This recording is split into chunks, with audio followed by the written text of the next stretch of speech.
Hello दोस्तों, मैं धीरेन स्वागत करता हूं आपका एग्ज़ाम स्टडी विद संगीता में। दोस्तों, आज के इस वीडियो में हम डिस्कस करने वाले हैं घटना चक्र संक्षिप्त सामान्य ज्ञान बुक से मध्यकालीन भारतीय इतिहास की। दोस्तों, ये जीके का एक मोस्ट इम्पॉर्टेंट पॉकेट बुक है जिसको आप किसी भी एग्ज़ाम से पहले पढ़कर जा सकते हैं, क्योंकि कम समय में आप इस बुक को ख़त्म कर सकते हैं। इस टॉपिक को आज हम वन लाइनर फॉर्मेट में यहाँ पर कवर करने वाले हैं, जो कि आपकी आने वाली प्रतियोगिता परीक्षाओं के लिए इंपॉर्टेंट रहता है दोस्तों, मध्यकालीन इतिहास। इसलिए इसको एंड तक पूरा जरूर देखिएगा।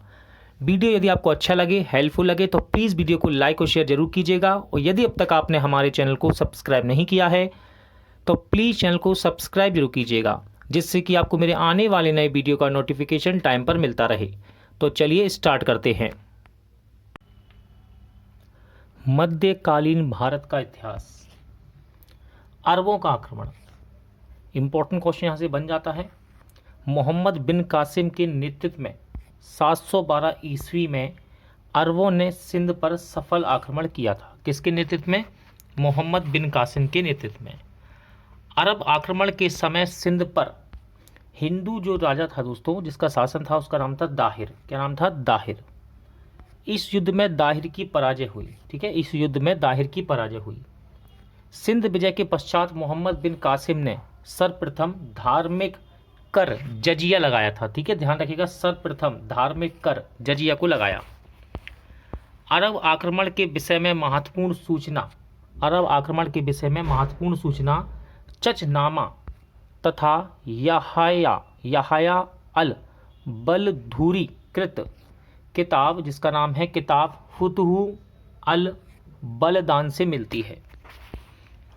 अरबों ने इस प्रथम आक्रमण का मुख्य उद्देश्य वस्तुतः धन संपत्ति लूटना और इस्लाम धर्म का प्रचार करना था। महमूद गजनवी, समय याद रखिएगा, 998 से 1030 ईस्वी। 962 ईस्वी में अल्पतगीन नामक एक व्यक्ति ने गजनी में स्वतंत्र तुर्क राज्य की स्थापना की। 977 में अल्पतगीन का दास और दामाद सुबुक्तगीन ने गद्दी पर अधिकार कर लिया। सुबुक्तगीन की मृत्यु के पश्चात उसका पुत्र महमूद गजनवी 27 वर्ष की अवस्था में 998 ईस्वी में गद्दी पर बैठा, यानी कि शासक बना। बगदाद के खलीफा से महमूद गजनवी ने यामीन उद दौला, यानी कि साम्राज्य की दक्षिण भुजा, एवं आमीन उल मिल्लाह, यानी कि धर्म संरक्षक की उपाधियां प्रदान की। इंपॉर्टेंट है, ये पॉइंट ध्यान रखिएगा। महमूद गजनवी ने 1001 ईस्वी में हिंदू शाही राजा जयपाल के विरुद्ध आक्रमण किया, जिसमें जयपाल की पराजय हुई। महमूद गजनवी के भारत पर आक्रमण का मुख्य उद्देश्य धन लूटपाट करना था। भारतीय इतिहास में महमूद गजनवी को लुटेरा एवं बुत सिक्कन, यानी कि मूर्ति भंजक कहा जाता है।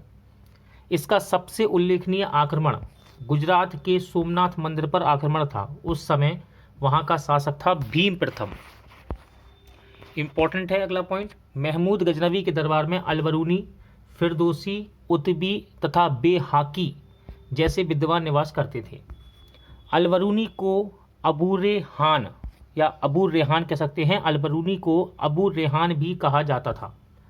इसका जन्म 977 ईस्वी में ख्वारिज़म, जो कि वर्तमान में खीवा कहलाता है, यहाँ पर था। अलबरूनी महमूद गजनवी के आक्रमण के समय भारत आया। ठीक है, अलबरूनी महमूद गजनवी के आक्रमण के समय भारत आया। उसकी पुस्तक किताब उल हिंद तत्कालीन इतिहास को जानने का महत्वपूर्ण स्रोत है।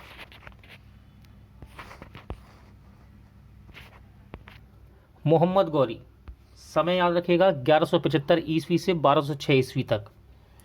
मोहम्मद गौरी ने गजनी के अधीन गोर प्रांत का शासक था। वह संसवनी वंश से संबंधित था। किस वंश से? संसवनी। मोहम्मद गौरी का प्रथम आक्रमण 1175 ईस्वी में मुल्तान पर हुआ। उस समय मुल्तान पर करमाथी जाति के मुसलमान शासक थे। 1178 में 1178 ईस्वी में गौरी ने गुजरात पर आक्रमण किया, परंतु मूलराज द्वितीय ने अपनी योग्य और साहसी विधवा मां नायका देवी के नेतृत्व में आबू पहाड़ के निकट गौरी को परास्त किया। इंपॉर्टेंट पॉइंट है, मोहम्मद गौरी के सिक्कों पर एक ओर कलमा तथा दूसरी ओर लक्ष्मी की आकृति अंकित रहती थी। सल्तनत काल 1206 ईस्वी से 1526 ईस्वी।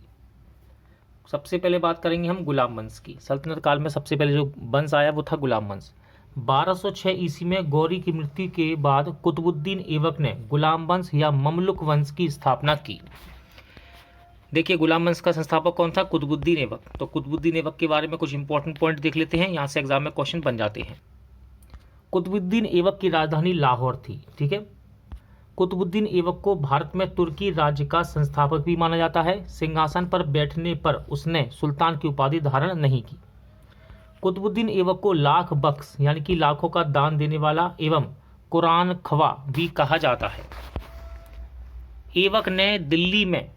कुतुबुद्दीन ऐबक ने दिल्ली में कुबत उल इस्लाम और अजमेर में अढ़ाई दिन का झोपड़ा नामक मस्जिदों का निर्माण करवाया। कुतुबुद्दीन ऐबक ने कुतुब मीनार की नींव रखी, जिसे इल्तुतमिश ने पूरा किया था। कुतुबुद्दीन ऐबक की मृत्यु चौगान के खेल, जिसको आधुनिक समय में पोलो कहते हैं, पोलो की भांति एक ये खेल है, से घोड़े से गिरने पर इसकी 1210 ईस्वी में मृत्यु हो गई और उसे लाहौर में दफनाया गया। कुतुबुद्दीन ऐबक का उत्तराधिकारी हुआ आराम शाह। ठीक है, आराम शाह, जिसने केवल 8 महीने शासन किया। इल्तुतमिश 1211 ईस्वी से 1236 ईस्वी तक शासन रहा इसका। इल्तुतमिश ने 1211 ईस्वी में आराम शाह की हत्या कर सल्तनत की गद्दी प्राप्त कर ली। कुतुबुद्दीन का गुलाम और दामाद इल्तुतमिश इलवरी तुर्क था। कौन था ये? इलवरी तुर्क। कुतुबुद्दीन ऐबक की मृत्यु के पश्चात इल्तुतमिश बदायूं का सूबेदार था, मतलब मृत्यु के समय ये सूबेदार था बदायूं का। इल्तुतमिश को दिल्ली सल्तनत का वास्तविक संस्थापक माना जाता है। इल्तुतमिश ने दिल्ली को सल्तनत की राजधानी के रूप में स्थापित किया। मोहम्मद गौरी ने 1206 ईस्वी में खोखरों के विद्रोह के समय इल्तुतमिश की असाधारण योग्यता के कारण उसे दास्ता से मुक्त कर दिया था। 1229 ईस्वी में इल्तुतमिश को बगदाद के खलीफा ने सुल्तान ए आजम की उपाधि प्रदान कर उसके शासन को वैधानिक स्वीकृति प्रदान की। इल्तुतमिश ने अपने लिए वफादार गुलाम अमीरों की टुकड़ी रखी, जिसे तुर्कान ए चहलगानी या तुर्कान ए चालीसा भी कहा जाता है।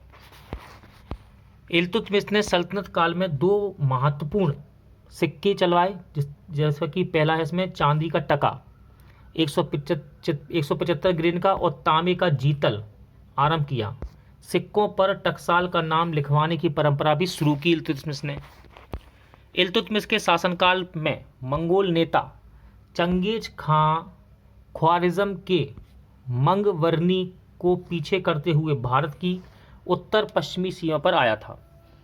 इंपॉर्टेंट है, इल्तुतमिश को भारत में इकता प्रथा की शुरुआत का श्रेय दिया जाता है और इल्तुतमिश की मृत्यु 1236 ईस्वी में हुई थी।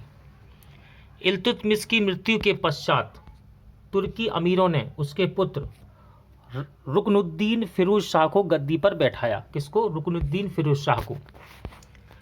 रुकनुद्दीन को जन समूह द्वारा अपदस्थ कर रजिया को सुल्तान बनाया गया। रजिया के मामले में पहली बार दिल्ली की जनता ने उत्तराधिकारी के प्रश्न पर स्वयं निर्णय लिया था। रजिया सुल्तान 1236 से 1240 ईस्वी तक शासन रहा। रजिया मध्यकालीन भारत की प्रथम महिला शासिका थी। रजिया पर्दा प्रथा त्याग कर पुरुषों के समान वस्त्र, कुबा यानी कि कोट, कुल्हा यानी कि टोपी धारण कर शासन का कार्य स्वयं संभालती थी। मिनहाज ए सिराज तबकात ए नासिरी का लेखक है ये, ठीक है, के अनुसार रजिया ने 3 वर्ष 6 माह 6 दिन तक शासन किया। रजिया के विरुद्ध तवर हिंद यानी कि भटिंडा का इत्तेदार अल्तुनिया ने विद्रोह किया था। रजिया ने अल्तुनिया से विवाह कर तुर्क सरदारों के विद्रोह को दबाने का प्रयास किया, किंतु वह असफल रही। रजिया की हत्या 1240 ईस्वी में डाकुओं द्वारा कैथल, इन स्थान का नाम याद रखिएगा, इंपॉर्टेंट, कैथल के पास कर दी गई। रजिया की मृत्यु के बाद बहराम शाह 1240 ईस्वी में गद्दी पर बैठा, जिसकी हत्या 1242 ईस्वी में कर दी गई।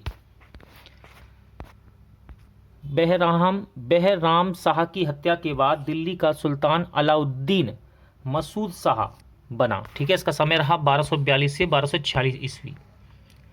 1246 ईस्वी में बलबन द्वारा किए गए षड्यंत्र के द्वारा अलाउद्दीन मसूद शाह को अपदस्थ कर नसरुद्दीन महमूद को सुल्तान बना दिया गया। मिनहाज ए सिराज की पुस्तक तबकात ए नासिरी इसी को समर्पित है। 1249 ईस्वी में बलबन ने अपनी पुत्री का विवाह सुल्तान नसरुद्दीन से कर दिया। नसरुद्दीन ने बलबन को उलूग खां की उपाधि और नायब ए मामलिकात का पद दिया था। गयासुद्दीन बलबन, समय 1266 से 1287। बलबन 1266 ईस्वी में गयासुद्दीन बलबन के नाम से दिल्ली की गद्दी पर बैठा। यह मंगोलों से दिल्ली की सुरक्षा करने में सफल रहा। बलबन ने सुल्तान की प्रतिष्ठा के लिए रक्त और लौह की नीति को अपनाया था। बलबन ने राजा को धरती पर ईश्वर का प्रतिनिधि माना है, यानी कि नियामत एक खुदाई। बलबन का मानना था कि सुल्तान जिल्ले अल्लाह या जिल्ले इलाही अर्थात ईश्वर का प्रतिबिंब है। बलबन ने दीवान अर्ज नामक सैन्य विभाग की स्थापना की। बलबन ने सिजदा और पाबोस प्रथा की शुरुआत की, जो मूलतः ईरानी परंपराओं से ग्रहण की गई थी। बलबन ने अपने दरबार में प्रतिवर्ष ईरानी यानी कि फारसी त्योहार 9 रोज मनाने की प्रथा को शुरुआत कराई इसने। अमीर खुसरो को भारत का तोता अथवा तूती ए हिंद तथा अमीर हसन ए दहलवी को भारत का सादी भी कहा जाता है। बलबन की मृत्यु के बाद उसका पुत्र कैकुबाद उसकी उत्तराधिकारी हुआ था। उसके पश्चात अल्पकाल के लिए क्यूमर्स शासक बना। जलालुद्दीन ने क्यूमर्स की हत्या करके राजगद्दी पर अधिकार कर लिया। खिलजी वंश, देखिए गुलाम वंश हो गया, गुलाम वंश के बाद आता है दिल्ली सल्तनत में खिलजी वंश। इसका समय रहा 1290 से 1320 ईस्वी। गुलाम वंश के पतन के पश्चात 1290 ईस्वी में जलालुद्दीन फिरोज खिलजी ने खिलजी वंश की स्थापना की। जलालुद्दीन खिलजी के काल में दिल्ली के संत सीदी मोला को हाथी के पैरों के नीचे कुचलवा दिया गया था। जलालुद्दीन खिलजी की हत्या कर उसके भतीजे और दामाद अलाउद्दीन खिलजी द्वारा 1296 में धोखे से कड़ा मानिकपुर में कर दी गई, यानी कि इसकी हत्या की गई कड़ा मानिकपुर में। अलाउद्दीन खिलजी शासनकाल 1296 से 1316 ईस्वी। अलाउद्दीन खिलजी ने अपने सिक्कों पर स्वयं का नाम द्वितीय सिकंदर यानी कि सिकंदर ए सानी के रूप में उत्कीर्ण करवाया। अलाउद्दीन खिलजी दिल्ली सल्तनत का पहला शासक था जिसने योग्यता के आधार पर पदों का वितरण किया। अलाउद्दीन ने रामचंद्र देव को राय रायन की उपाधि दी थी। गुप्तचर विभाग का मुख्य अधिकारी बरीद ए मुमालिक था। उसके अंतर्गत बरीद यानी कि संदेशवाहक या हरकारा होते थे। अलाउद्दीन ने राजस्व व्यवस्था से भ्रष्टाचार और लूट को खत्म करने के लिए एक नए विभाग जिसका नाम था दीवान ए मुस्तखराज की स्थापना की। अलाउद्दीन ने सीरी का किला, इंपॉर्टेंट है, अलाउद्दीन ने सीरी का किला, हजार खम्मा महल, हौज ए खास, जमात खाना मस्जिद और अलाई दरवाजा का निर्माण करवाया था। अलाउद्दीन ने केंद्र पर एक बड़ी और स्थायी सेना रखी थी जिसे नगद वेतन देता था वो।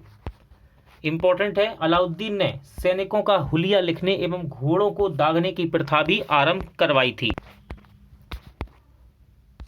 अलाउद्दीन पहला सुल्तान था जिसने भूमि की पैमाइश कराकर लगान वसूल करना आरंभ किया। अलाउद्दीन खिलजी ने उपज का 50% भाग भूमि कर यानी कि खराज के रूप में लिया था। याद रखिएगा, खराज का मतलब क्या है? भूमि कर। अलाउद्दीन ने लूट के धन, जिसको देखिए लूट के धन को बोलते थे खम्स, में सुल्तान का हिस्सा 1/5 के स्थान पर 4/5 भाग कर दिया। इब्न बतूता की पुस्तक है रहला, ठीक है, इब्न बतूता राइटर है, इनकी पुस्तक है रहला। इसामी ने फतूहात ए सलातीन और अमीर खुसरो ने खजाइन इल फतूहा की रचना की। अमीर खुसरो अलाउद्दीन खिलजी का दरबारी कवि था, ध्यान रखिएगा, इंपॉर्टेंट है ये। अमीर खुसरो अलाउद्दीन खिलजी का दरबारी कवि था। सल्तनत कालीन प्रमुख कर देख लेते हैं। सल्तनत कालीन प्रमुख कर, पहला आया है यहाँ पर जजिया कर। गैर मुसलमानों से लिए जाने वाला ये कर था। जकात क्या था? मुसलमानों से लिया जाने वाला धार्मिक कर जकात कहलाता था।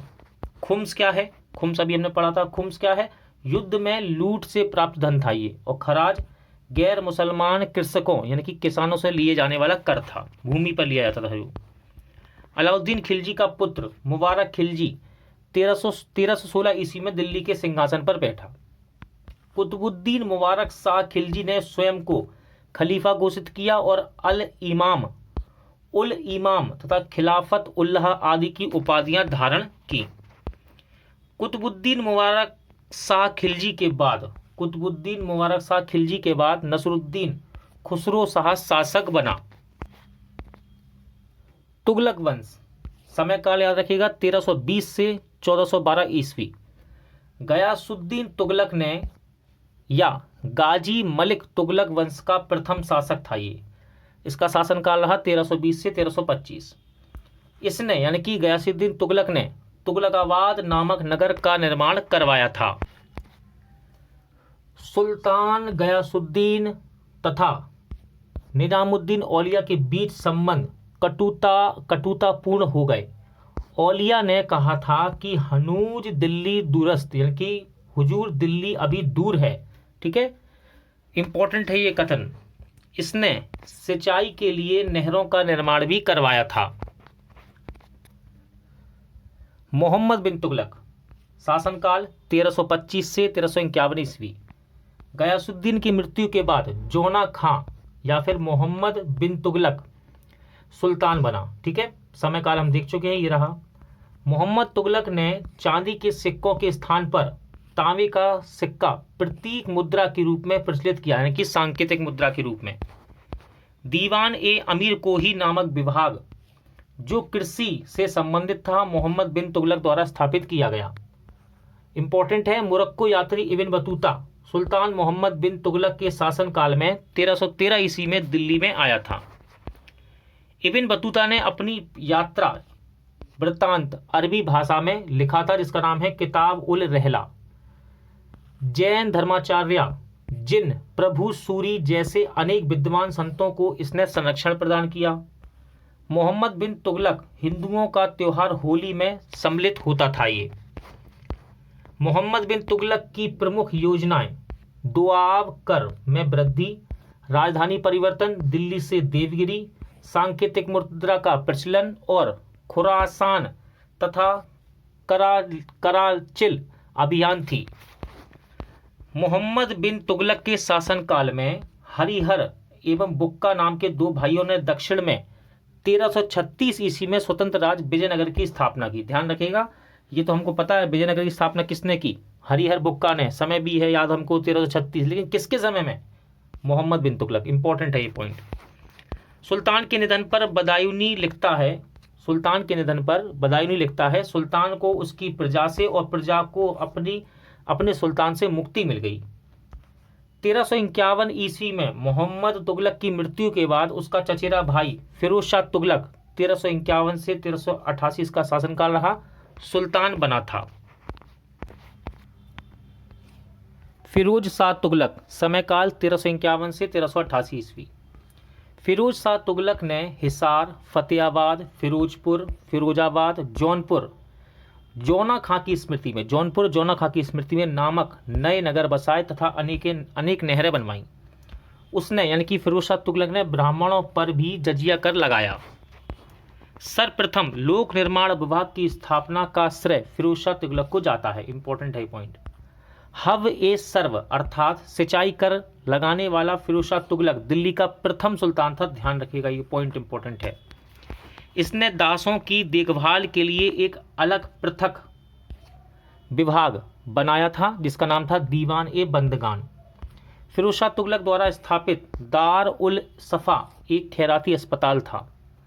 फिरोज शाह तुगलक ने अपनी आत्मकथा फुतूहात ए फिरोज शाही की रचना भी की।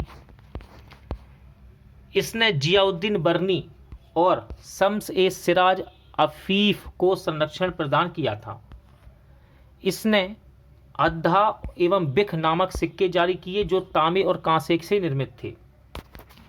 फिरोज तुगलक ने ज्वालामुखी मंदिर को नष्ट कर उसके पुस्तकालय से 1300 ग्रंथों में से कुछ को फारसी में विद्वान अजीजुद्दीन खालिद द्वारा दलाइते फिरोजशाही के नाम से अनुवादित करवाया। इंपॉर्टेंट है ये पॉइंट। नसरुद्दीन महमूद 1394 से 1412 ईस्वी तक तुगलक वंश का अंतिम शासक था। नसरुद्दीन महमूद के शासनकाल में तैमूर ने भारत पर आक्रमण किया 1398 ईस्वी में। सैयद वंश, समय याद रखिएगा, 1451 ईस्वी। सैयद वंश का संस्थापक खिर्ज खां ने मंगोल आक्रमणकारी तैमूर को सहयोग प्रदान किया था। ठीक है, सबसे पहले इस पॉइंट को याद रखिएगा। खिर्ज खां को तैमूर ने पश्चिमोत्तर सीमा प्रांत यानी कि लाहौर, मुल्तान एवं दीपालपुर का गवर्नर बनाया था। खिर्ज खां ने सुल्तान की उपाधि धारण नहीं की, वह रैयत ए आला की उपाधि से ही संतुष्ट रहा।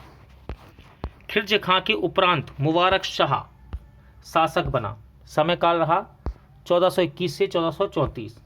इसने तारीख ए मुबारक शाही के लेखक याहिया बिन अहमद सरहिंदी को संरक्षण प्रदान किया था। लोदी वंश, समय काल 1451 से 1526 ईस्वी। बहलोल लोदी, नाम याद रखिएगा, बहलोल लोदी ने लोदी वंश की स्थापना की। कब? 1451 ईस्वी में, और इसका समय काल रहा 1451 से 1489 ईस्वी यानी कि 89। इसने यानी कि बहलोल लोदी ने जौनपुर राज्य को दिल्ली सल्तनत में मिला लिया था। बहलोल लोदी का उत्तराधिकारी हुआ दोस्तों सिकंदर लोदी। ठीक है, सिकंदर लोदी के बारे में देख लेते हैं। सिकंदर लोदी, यह लोदी वंश का सर्वश्रेष्ठ शासक था। इसने नाप के लिए एक पैमाना जिसका नाम है गज ए सिकंदरी प्रारंभ किया था। सिकंदर लोदी के आदेश से एक आयुर्वेदिक ग्रंथ का फारसी में अनुवाद किया गया जिसका नाम फरहंगे सिकंदरी रखा गया। सिकंदर लोदी के समय गायन विद्या का एक श्रेष्ठ ग्रंथ लज्जत ए सिकंदर शाही की रचना हुई थी। सिकंदर लोदी गुलरुखी उपनाम से कविताएं लिखता था। ठीक है, इंपॉर्टेंट है, एग्जाम में पूछ लिया जाता है। सिकंदर लोदी ने 1504 ईस्वी में राजस्थान के शासक पर अपने अधिकार को सुरक्षित रखने के लिए आगरा नामक नवीन नगर बसाया था।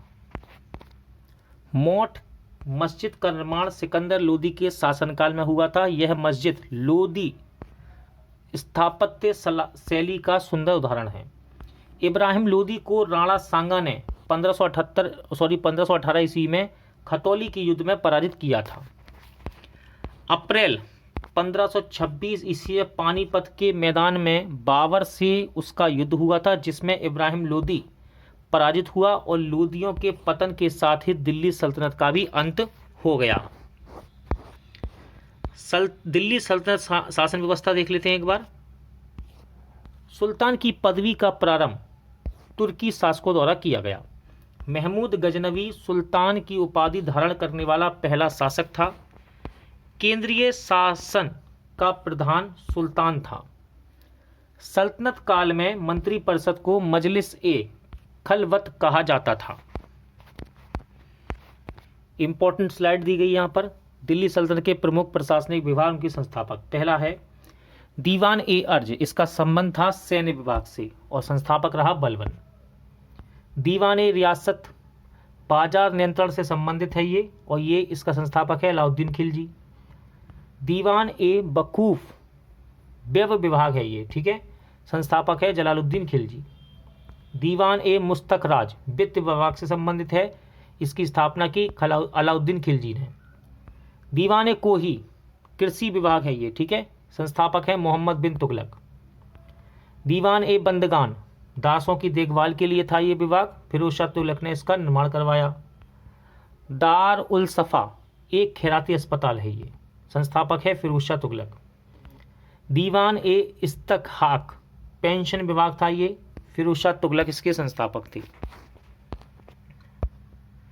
दीवाने रसालत विदेशी विभाग था, और फरीद ए मुमालिक गुप्तचर विभाग के प्रधान अधिकारी होते थे।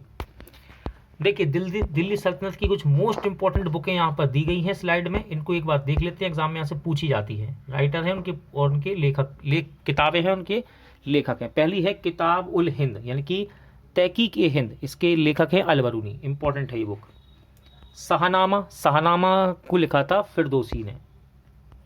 तबकात ए नासरी इस बुक को लिखा है मिनहाज ए सिराज ने। तारीख फिरोज शाही जियाउद्दीन बरनी द्वारा लिखी गई। रहला इब्न बतूता के द्वारा इसकी रचना की गई। किताब उल यामिनी उतवी के द्वारा लिखी गई पुस्तक है। दो किताबें यहाँ पर, खजाइन उल फुतू और तुगलकनामा अमीर खुसरो ने लिखी है। श्री कृष्ण विजय मालाधर बसु द्वारा इसको लिखा गया।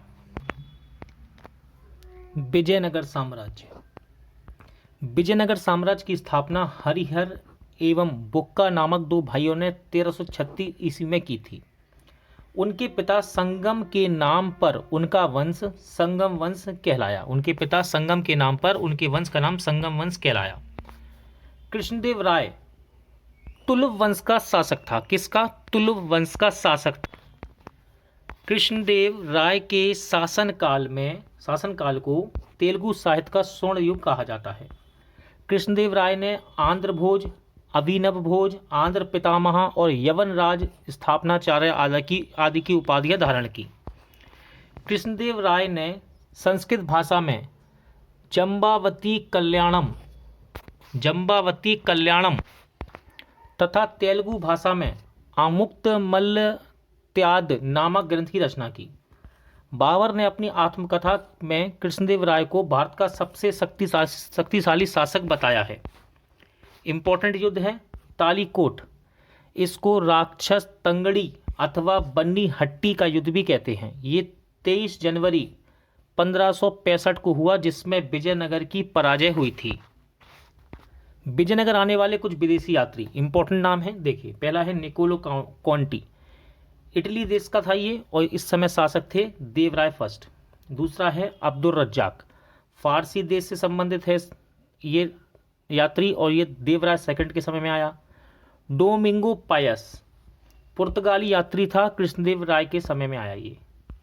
बारबोसा पुर्तगाली यात्री था, और ये भी कृष्णदेव राय के समय में आया। नूनीज पुर्तगाली यात्री था, अच्युत राय के समय में ये भारत आया। बहमनी साम्राज्य, जफर खां हसन गंगू कहते थे जिसको, 1347 से 1358 ईस्वी तक नामक एक सरदार अलाउद्दीन हसन बहमन शाह की उपाधि धारण करके 1347 ईस्वी पर सिंहासन पर बैठा और बहमनी साम्राज्य की स्थापना की। इसने गुलबर्गा को अपनी साम्राज्य की राजधानी बनाकर उसका नाम एहसानाबाद कर दिया था। एक इम्पॉर्टेंट स्लाइड आई है यहाँ पर, प्रमुख राजवंश के संस्थापक। राज है बीजापुर, इसका वंश ये वंश था आदिल शाही वंश, संस्थापक हैं यूसुफ आदिल शाह, समय है 1489। इसके बाद आता है अहमदनगर राज्य, वंश यहाँ पर रहा निजाम शाही, संस्थापक था मलिक अहमद, 1490 ईस्वी। राज का नाम है बरार, और इस वंश पे जो शासन किया जिस वंश ने उसका नाम है इमाद शाही, संस्थापक फतह उल्लाह इमाद शाह, 1484। इसके बाद आता है गोलकोंडा राज्य, इस पर जो वंश था जिसने शासन किया उसका नाम है कुतुब शाही, संस्थापक था कुली कुतुब शाह, 1518 ईस्वी में। बीदर राज्य पर बरीद शाही राजवंश ने शासन किया। संस्थापक था अमीर अली बरीद 1526 ईस्वी में। कश्मीर। सुहादेव नामक एक हिंदू ने 14वीं शताब्दी के प्रारंभ में कश्मीर में हिंदू राज्य की स्थापना की। कश्मीर का प्रथम मुस्लिम शासक शाहमीर था। कौन था? शाममीर। कश्मीर का प्रथम मुस्लिम शासक का नाम क्या था? शाममीर। 1420 ईस्वी में अली शाह का भाई शाही खां जैन उल आबदीन के नाम से सिंहासन पर बैठा। इंपॉर्टेंट क्वेश्चन बनता है यहां से। जैन उल आबदीन धार्मिक रूप से सहिष्णुता शासक था, जिसके कारण इसे कश्मीर का अकबर कहते हैं। जौनपुर। दिल्ली सल्तनत की दुर्बलता का लाभ उठाकर मलिक सरवर ने जौनपुर में स्वतंत्र सरकी राजवंश की नींव डाली। साहित्य और स्थापत्य कला में उन्नति के कारण ही जौनपुर को भारत का सिराज कहा जाता है। इंपॉर्टेंट है, ठीक है, भारत का सिराज कहते हैं जौनपुर को। इब्राहिम शाह ने 1408 ईस्वी में अटाला मस्जिद का निर्माण करवाया था। हुसैन शाह सरकी इस वंश का अंतिम शासक रहा। मालवा में खिलजी वंश की स्थापना महमूद शाह ने की थी। मांडू के किले का निर्माण हुसंग शाह ने करवाया। मांडू के किले का निर्माण किसने करवाया? हुसंग शाह ने। बाज बहादुर एवं रूपमती के महल का निर्माण सुल्तान नसरुद्दीन शाह ने करवाया था। दिलावर खां हुसैन खां गौरी 1401 ईस्वी में मालवा को स्वतंत्र प्रांत घोषित कर वहां का स्वतंत्र शासक बना था। मांडू में हिंडोला महल का निर्माण गयासुद्दीन खिलजी ने करवाया था। मेवाड़।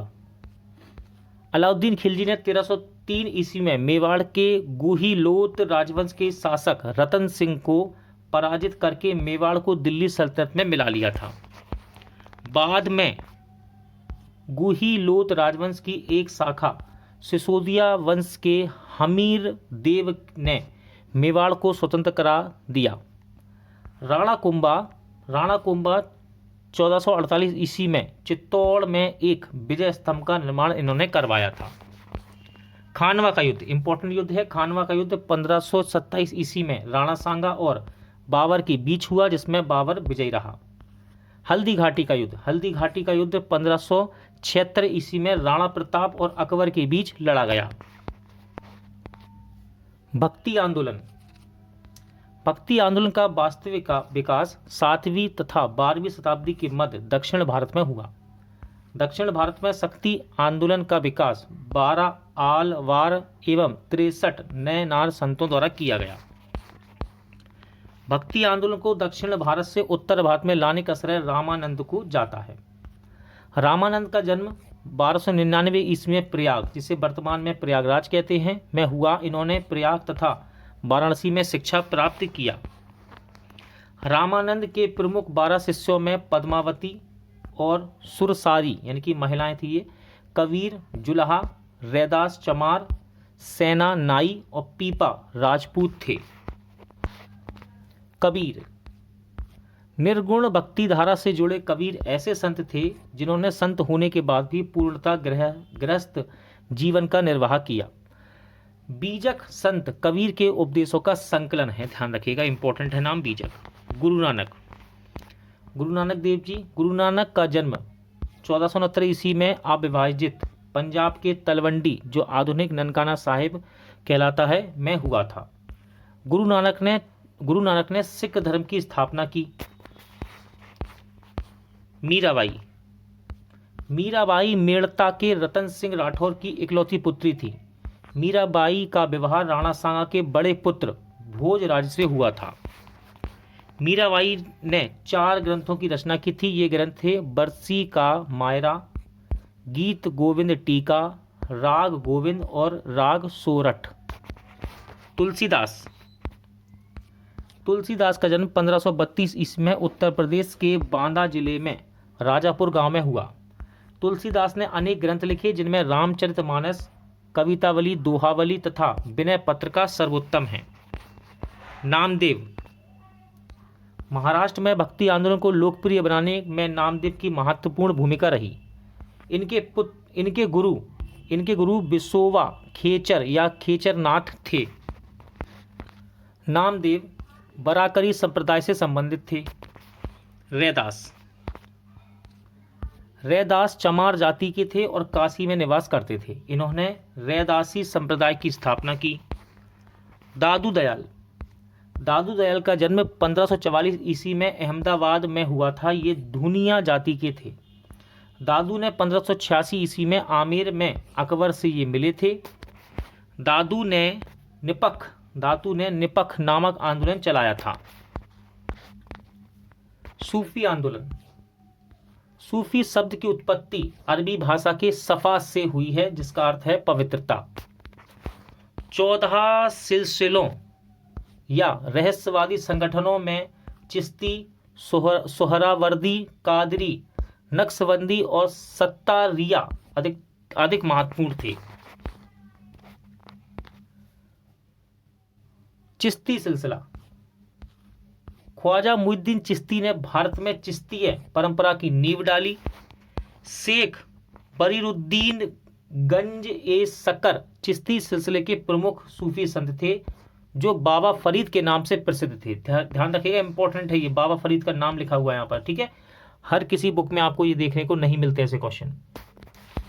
बाबा फरीद के 2 प्रमुख शिष्य हुए, ठीक है, जिनमें पहले हैं निजामुद्दीन औलिया और दूसरे हैं नसरुद्दीन चिराग ए दहलवी। चिश्ती संप्रदाय के प्रसिद्ध संत हुए। निजामुद्दीन औलिया के प्रमुख शिष्यों में शेख सलीम चिश्ती, अमीर खुसरो और हसन दहलवी थे। प्रमुख सूफी सिलसिले व उनके संस्थापक दिए हैं, स्लाइड में देख लेते हैं। चिश्ती संप्रदाय के संस्थापक थे ख्वाजा मुइनुद्दीन चिश्ती। सोहरावर्दी संप्रदाय के संस्थापक हैं अब्दुल नजीब अल सोहरावर्दी। कादरी संप्रदाय के संस्थापक हैं शेख अब्दुल्ला कादिर जिलानी। सत्तारी संप्रदाय के संस्थापक हैं शेख अब्दुल्ला सत्तारी। फिरदौसी संप्रदाय के संस्थापक हैं बदरुद्दीन और नक्शबंदी संप्रदाय के संस्थापक हैं ख्वाजा बाकी बिल्हा। कुछ इंपॉर्टेंट यहाँ पर सूफी संत दिए गए हैं और उनकी उपाधियां दी गई हैं, देख लेते हैं, एग्जाम में पूछ लेता है। तो देखिए यहाँ पर पहले जो संत हैं उनका नाम है सूफी संत ख्वाजा कुतुबुद्दीन बख्तियार काकी। इनको उपाधि दी गई कुतुब उल आफ्ताब की। सेकंड जो नाम है शेख हमीदुद्दीन नागौरी, इन्हें उपाधि दी गई सुल्तान तारिकिन की। इसके बाद आते हैं इंपॉर्टेंट नाम है शेख निजामुद्दीन औलिया, इन्हें महबूब ए इलाही और सुल्तान उल औलिया कहा जाता है। शेख सिराजुद्दीन उस्मानी को आईने ए हिंद की उपाधि दी गई। शेख नसरुद्दीन महमूद को चिराग ए दहलवी के नाम से जाना जाता है, यानी कि इनको ये उपाधि दी गई। फिर आता है शेख सलीम चिश्ती जी का नाम, इन्हें शेख उल हिंद की उपाधि से नवाजा गया। अब्दुल कादिर जिलानी को पीरान ए पीर या महबूब ए सुभानी 2 उपाधियां मिली हैं। और फिर आते हैं लास्ट नाम शेख अहमद सरहिंदी, इन्हें मुजहिद अली फसानी उपाधि दी गई। मुगल साम्राज्य। बाबर ने भारत में 1526 ईस्वी में मुगल साम्राज्य को स्थापित किया था। याद रखिएगा, भारत में मुगल साम्राज्य का संस्थापक कौन था? बाबर का समय काल रहा 1526 से 1530 ईस्वी, यानी कि इसका शासनकाल। इंपॉर्टेंट है दोस्तों इसका नाम, देखिए जहीरुद्दीन मोहम्मद बाबर इसका पूरा नाम था, ठीक है। इसका जन्म 14 फरवरी 1483 को फरगना के एक छोटे से राज्य में हुआ था। बाबर के पिता का नाम उमर शेख मिर्जा था तथा माता का नाम कुतलुंग निगार खानम था। बाबर से संबंधित इंपॉर्टेंट रहते हैं इसके युद्ध, ठीक है, इनकी डेट है। और देखिए चारों ही इंपॉर्टेंट युद्ध हैं और चारों ही बाबर ने जीते। तो देखिए पहला है पानीपत का प्रथम युद्ध, तिथि याद रखिएगा 21 अप्रैल 1526 को इब्राहिम लोदी और बाबर के बीच युद्ध हुआ, जिसमें बाबर विजयी रहा। खानवा का युद्ध 17 मार्च 1527 ईस्वी को राणा सांगा और बाबर के बीच हुआ, जिसमें बाबर विजय रहा। चंदेरी का युद्ध 29 जनवरी 1528 को हुआ मेदनी राय और बाबर के बीच, इसमें भी बाबर विजयी रहा। घाघरा का युद्ध 5 मई 1529 को हुआ अफगान और बाबर के बीच, जिसमें बाबर विजयी रहा। नेक्स्ट स्लाइड में यहाँ पर देखिए हुमायूं के युद्ध दिए गए हैं। चौसा का युद्ध 26 जून 1539 का हुआ। इसमें शेर खां और हुमायूं के बीच युद्ध हुआ, जिसमें शेर खां विजयी रहा। बिलग्राम का युद्ध 17 मई 1540 को हुआ, शेर खां और हुमायूं के बीच। इसको भी शेर खां ने जीता था इस युद्ध को। बाबर ने अपनी आत्मकथा तुजुक ए बाबरी, जिसको बाबरनामा भी कहते हैं, तुर्की भाषा में लिखी। बाबर की आत्मकथा का फारसी भाषा में अनुवाद खान खाना ने किया। इस कार्य में पायंदा खां ने सहयोग किया था इसका। बाबर की मृत्यु 26 दिसंबर 1530 को आगरा में हुई। बाद में उसकी पूर्व इच्छा अनुसार काबुल में उसके द्वारा चुने गए स्थान पर इसे दफनाया गया। हुमायूं देखिए शासनकाल 1530 से 40 तक, फिर 55 से 56 तक। इसके बारे में याद रखिएगा, 27 जनवरी 1556 को दीन ए पनाह भवन में स्थित पुस्तकालय की सीढ़ियों से गिरकर हुमायूं की मृत्यु हो गई। शेरशाह सूरी शासनकाल 1540 से 45। मध्यकाल में भारत में सूर वंश के द्वितीय अफगान साम्राज्य की स्थापना शेरशाह सूरी ने की थी। शेरशाह के बचपन का नाम इंपॉर्टेंट रहता है, एग्जाम में पूछा जाता है। शेरशाह के बचपन का नाम था फरीद खां। क्या था? फरीद खां। दक्षिण बिहार के सूबेदार बहार खां लोहानी ने एक शेर को मारने के उपलक्ष्य में फरीद को शेर खां की उपाधि प्रदान की। बिलग्राम के युद्ध के पश्चात शेरशाह दिल्ली की गद्दी पर बैठा था। इंपॉर्टेंट रहता है शेरशाह का मकबरा, ये सासाराम बिहार में है। ठीक है, सासाराम बिहार में। रोहतासगढ़ का किला तथा किला ए कोहान नामक मस्जिद का निर्माण शेरशाह ने करवाया था। शेरशाह का अंतिम युद्ध अभियान 1545 ईस्वी में कलिंजर अभियान को माना जाता है। अकबर 1556 से 1605 ईस्वी। देखिए अकबर का जन्म 15 अक्टूबर 1542 को हुमायूं की पत्नी हमीदा बानो बेगम के गर्भ से अमरकोट के राणा बीरसाल के महल में हुआ था।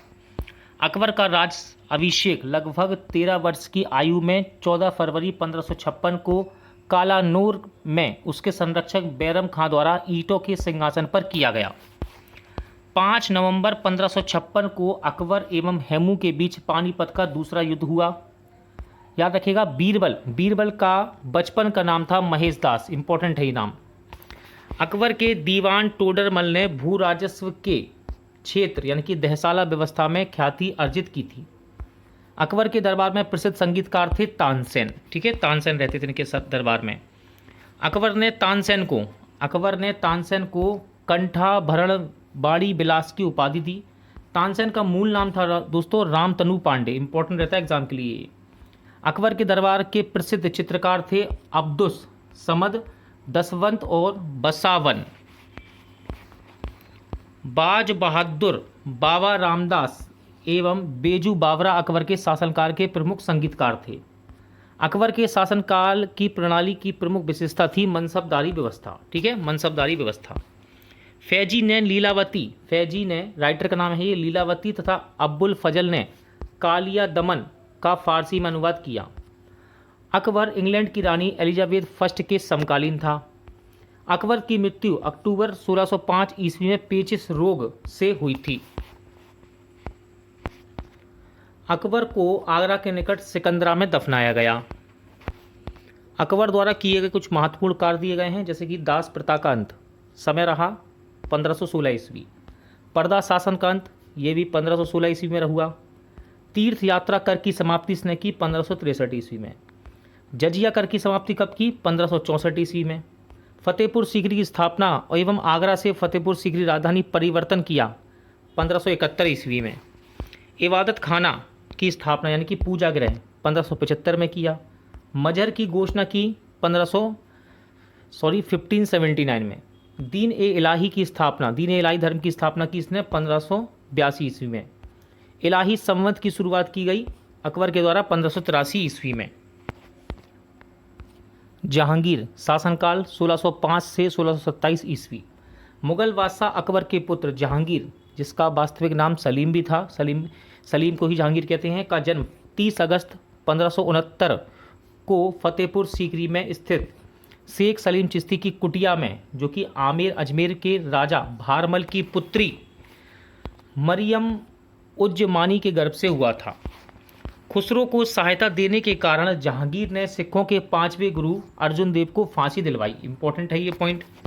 नूरजहां का वास्तविक नाम मेहरुनिसा था। विवाह के उपरांत जहांगीर ने उसे नूरजहां की उपाधि दी थी। एतमादुल्ला के मकबरे का निर्माण नूरजहां ने करवाया था। ठीक है, ये नूरजहां के पिता थे, जो पूर्ण रूप से सफ़ेद संगमरमर से निर्मित है। सर्वप्रथम इसी इमारत में पित्रादुरा या जड़ाऊ का काम हुआ था। जहांगीर के ज्येष्ठ पुत्र खुसरो ने 1606 ईस्वी में विद्रोह किया।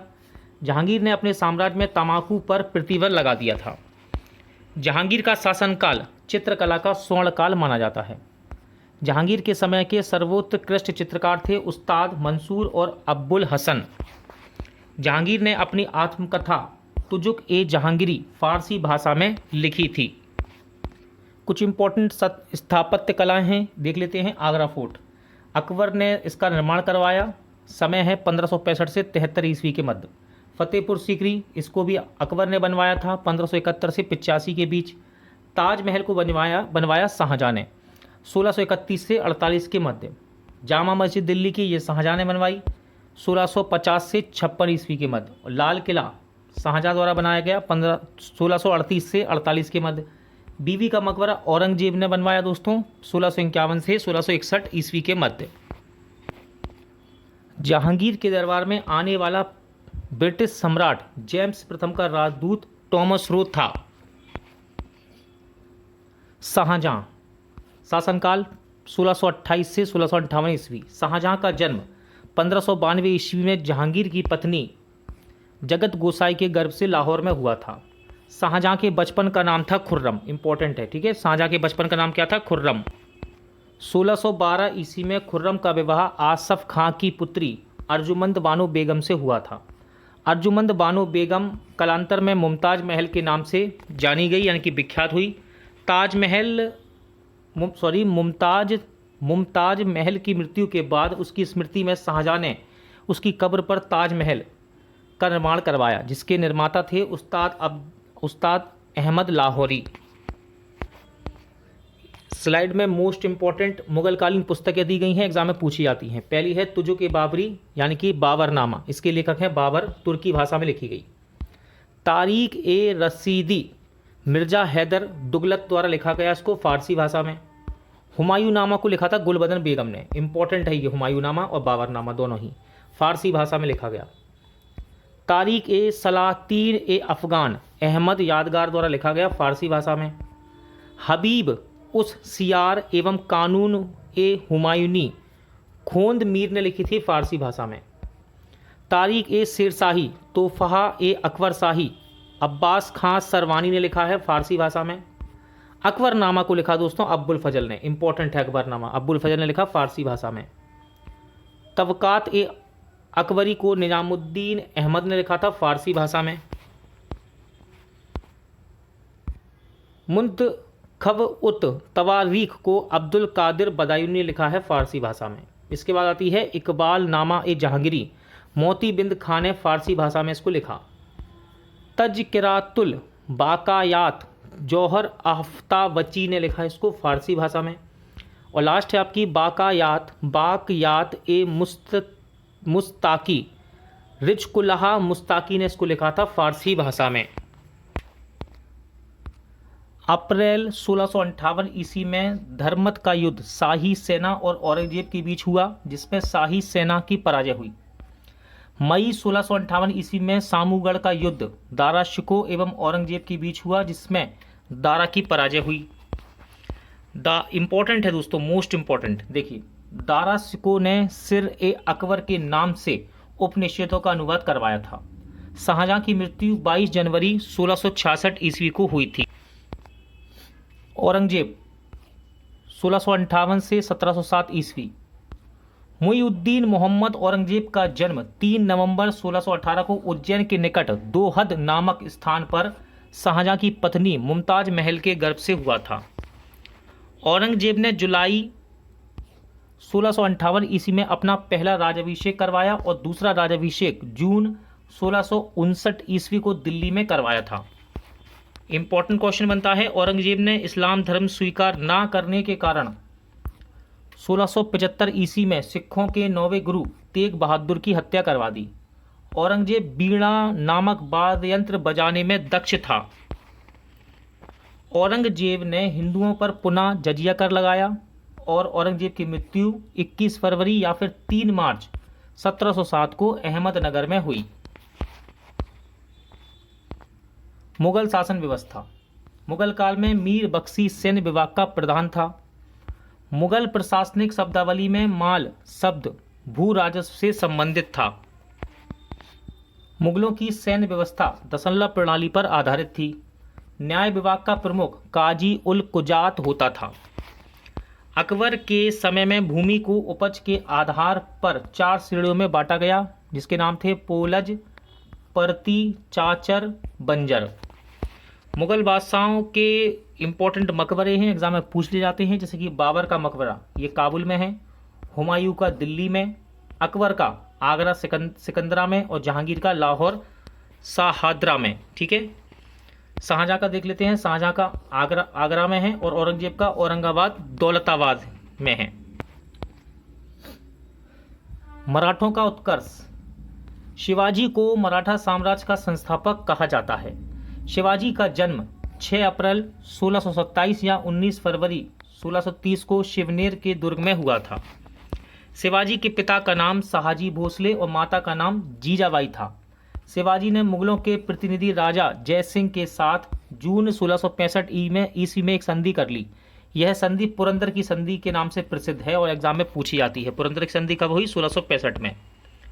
शिवाजी ने रायगढ़ को अपनी राजधानी बनाया। 1665 ईस्वी में शिवाजी ने बीजापुर के सेनापति अफजल खां की हत्या कर दी। 1674 ईस्वी में शिवाजी का राज्याभिषेक काशी के प्रसिद्ध विद्वान गंगा भट्ट द्वारा करवाया गया। मराठा प्रशासन में अष्टप्रधान नाम की मंत्री परिषद थी, जो कि शिवाजी के समय में ही थी। अष्टप्रधान देख लेते हैं। पेशवा ये राजा का प्रधानमंत्री होता था। अमात्य वित्त एवं राजस्व मंत्री होता था। बाकिया नवीस या मंत्री ये क्या होते थे? राजा के दैनिक कार्य तथा दरबार की प्रतिदिन की कार्रवाइयों का विवरण रखता था। सचिव राजकीय पत्र व्यवहार का कार्य देखना। सुमंत या दाविर विदेश मंत्री होते थे ये। सेनापति या सर ए नौबत ये हैं आपके सेना भर्ती, संगठन, रसद आदि का प्रबंध करना इनका काम था। पंडित राव क्या करते थे? पंडित राव विद्वानों और धार्मिक कार्यों के अनुदान के लिए इनका दायित्व था। न्यायाधीश मुख्य न्यायाधीश होता था। शिवाजी के उत्तराधिकारी देख लेते हैं एक बार। शिवाजी के उत्तराधिकारी देखिए, सबसे पहले आते हैं संभाजी। संभाजी शिवाजी का ज्येष्ठ पुत्र था, जिसने 1680 से 1689 तक शासन किया। ठीक है, 1689 तक। राजा राम शिवाजी के कनिष्ठ पुत्र राजा राम के नेतृत्व में मुगलों के विरुद्ध मराठा स्वतंत्र संग्राम जारी रखा।